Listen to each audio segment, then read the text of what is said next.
Olá, gente, Deus abençoe a sua vida de maneira tremenda e poderosa, em nome do Senhor Jesus.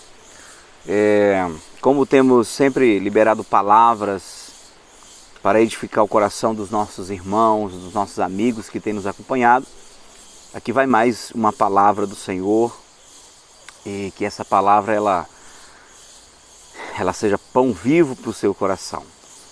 E hoje eu vou ler aqui em Salmo 127, é o Salmo da família, é o Salmo que a gente deve meditar quando a gente precisa e necessita um tanto mais da presença de Deus na nossa casa, né? Na nossa casa como um todo. Se o Senhor não edificar a casa, em vão trabalham os que a edificam. Se o Senhor não guardar a cidade, em vão vigia a sentinela. Inútil vos será levantar de madrugada, repousar à tarde, comer o pão que penosamente granjeastes, porque aos seus amados ele o dá enquanto dormem. Herança do Senhor são os filhos, o fruto do ventre, seu galardão. Como flechas na mão do guerreiro, assim os filhos da mocidade. Feliz o homem que enche deles a sua aljava, não será envergonhado quando pleitear com os inimigos à porta. Esse salmo ele fala que os nossos filhos são herança do Senhor. Esses salmos ele destaca o valor da família. Inclusive fala que os filhos são como as flechas que a gente coloca, que o valente, o guerreiro coloca na aljava, né? E geralmente a aljava, ela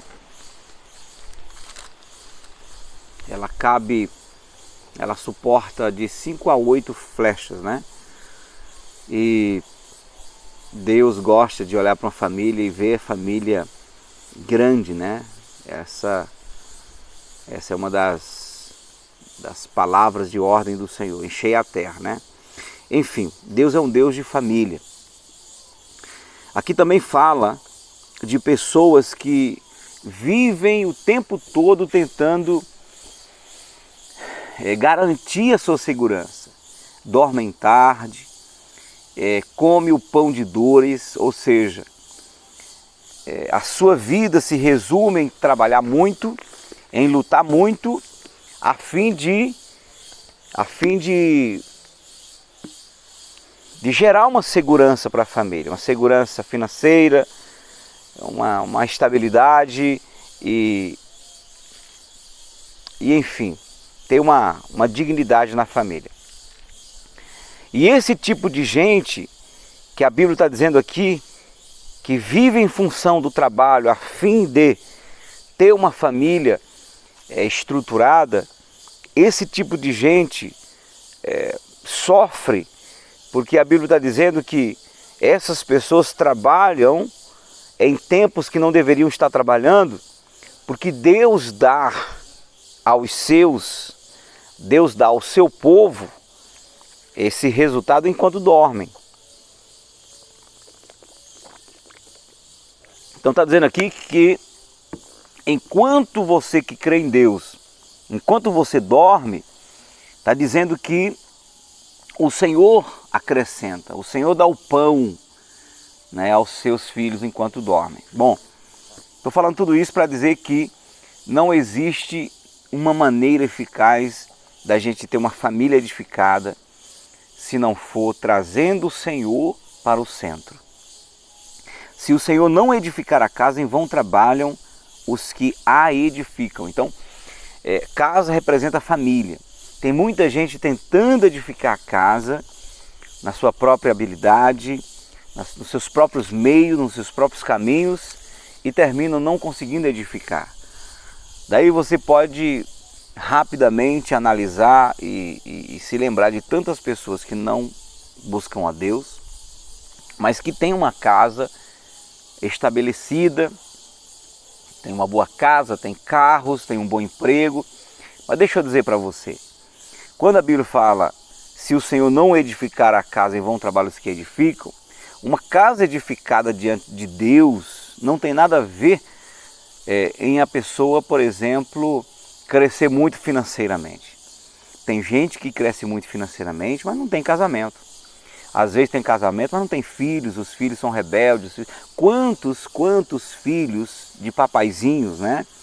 Quantos filhos de áreas nobres, do seio de famílias de classe média alta, estão aprisionados nas drogas, pulando de prédio, tentando se suicidar.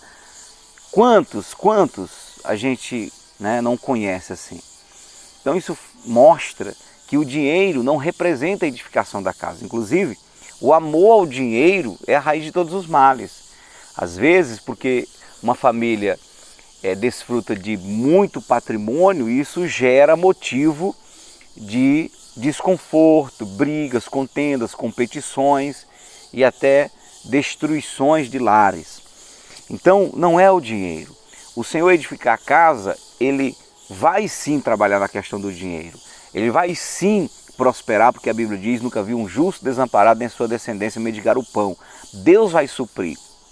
Mas esse é um detalhe do todo. Deus quer edificar a casa abençoando o casamento, abençoando os filhos, abençoando a saúde, abençoando a paz interior, que é o mais importante, né? Tem muita gente que você olha e aparentemente tem tudo para estar feliz, mas a pessoa não está feliz, né? Então, o nosso Deus, Ele pode edificar a nossa casa.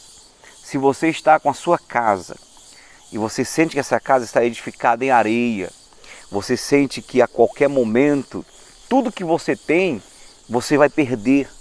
Você sente que a qualquer momento, tudo que né, pelo que você batalhou tanto, pode ir embora, né?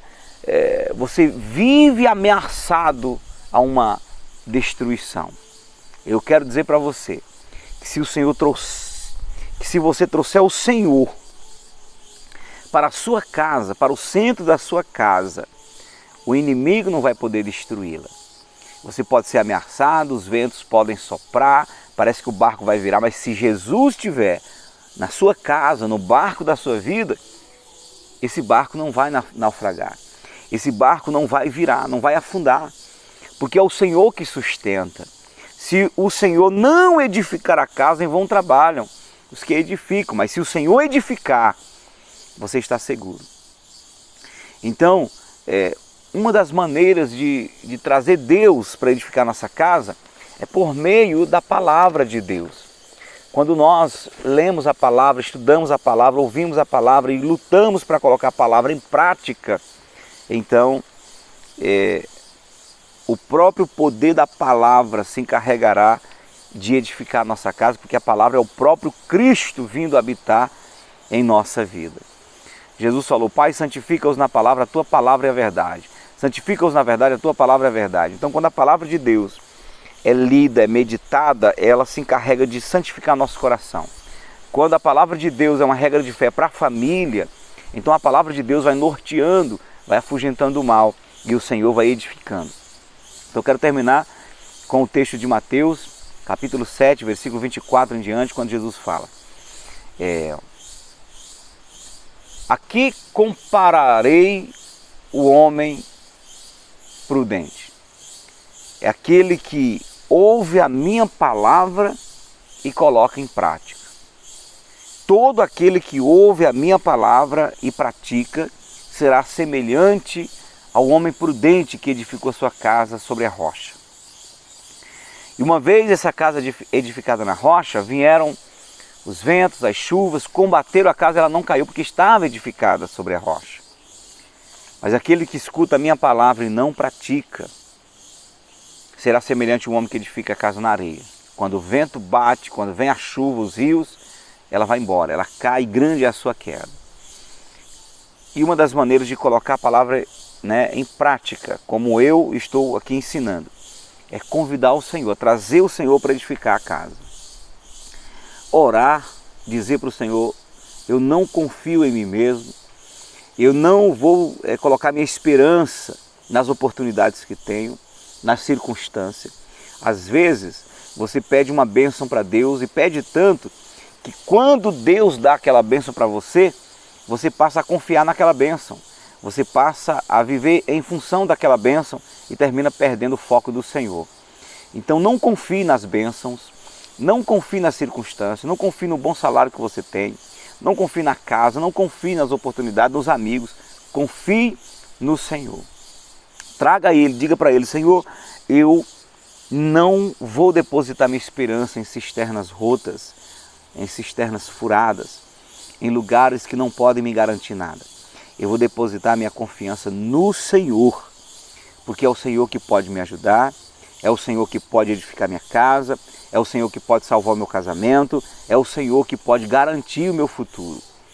E eu decido crer e confiar no Senhor completamente.